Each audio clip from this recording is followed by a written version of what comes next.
Wise हमारा second question है 2 pointers का, वो लगभग सेम है। हमें अब डुप्लीकेट्स हटाने नहीं है, इसके अंदर हमें एलिमेंट को हटाना है। यहाँ पर हमें क्या किया होगा, एक वैल्यू दी जाएगी, कोई भी वैल्यू। सपोज यहाँ पे एग्जाम्पल 1 में वैल्यू 2 3 दी गई है, ठीक है। तो इस 3 को हटा के हमें एरे रिटर्न करना है, या जितने भी 3 है, रिमूव डुप्लीकेट्स है। अब ये कहने का मतलब, जो रिमूव अ वैल्यू, जही कितनी भी बार वो अकर कर रही हो ना, आपको उस वैल्यू को हटानी है। अगर वही हम ब्रूट फोर्स अप्रोच लगाएं कि अगर जो वैल्यू है वो पहले एलिमेंट के बराबर है, फिर दूसरे एलिमेंट के बराबर है, तीसरे के बराबर है, चौथे के बराबर है, इससे टाइम स्पेस कॉम्प्लेक्सिटी बहुत ज़्यादा बढ़ जाएगी। तो हम क्या करते हैं, इसमें 2 पॉइंटर टेक्निक लगाते हैं। अब मैं ले रही हूँ पी और क्यू, हम लो हाई भी ले सकते हैं, हम आईजे भी लिख सकते हैं। पी को मैं 0 से कर रही हूँ।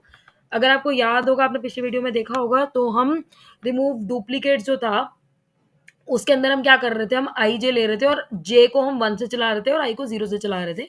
बट इसके अंदर हम क्या करेंगे, पी को 0 से चलाएंगे और क्यू को मैं एरे के एंड से चलाऊंगी। तो एरे का नाम है हमारा नम्स, और इसी एरे के अंदर वो होगा, तो मैं नम्स डॉट साइज -1 से एरे को चलाऊंगी।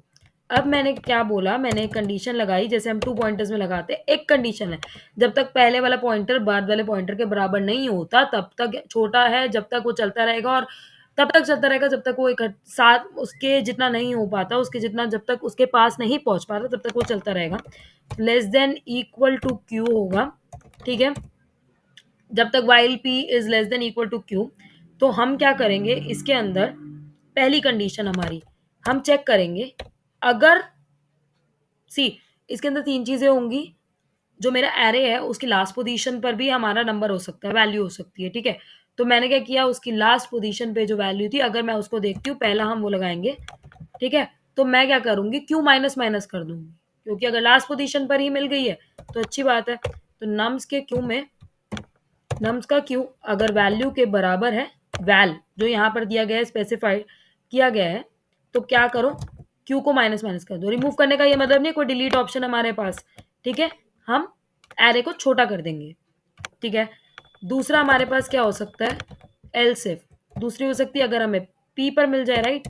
तो अगर हमें पी पर मिल जाता है,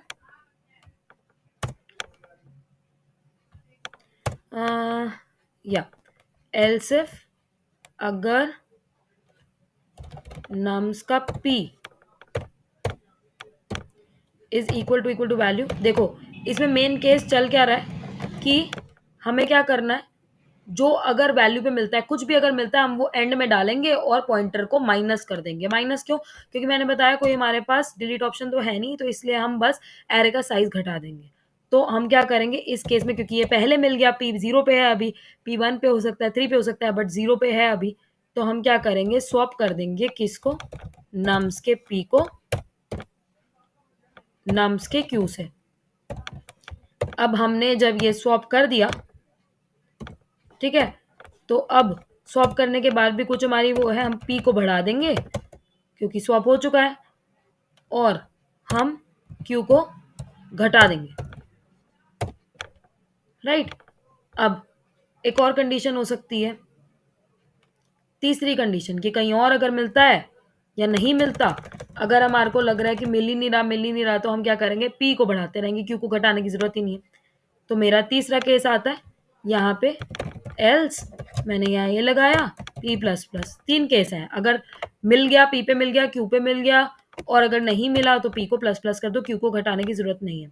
अब हमें रिटर्न क्या करना है, हमें यहाँ पे करना है कि कितनी ऐसी वैल्यूज हैं, वाइल लूप जहाँ पे बंद होगा उसके बाद हम रिटर्न कर देंगे। रिटर्न क्या करेंगे, हम पी को रिटर्न कर देंगे।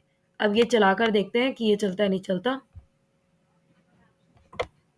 चल गया गाइस, दोनों केस एक्सेप्ट हो गए इसके अंदर, ठीक है। जो एक्सपेक्टेड आउटपुट था इसमें था 3 2 2, तो हमारे पास आंसर आ गया 2 और 2।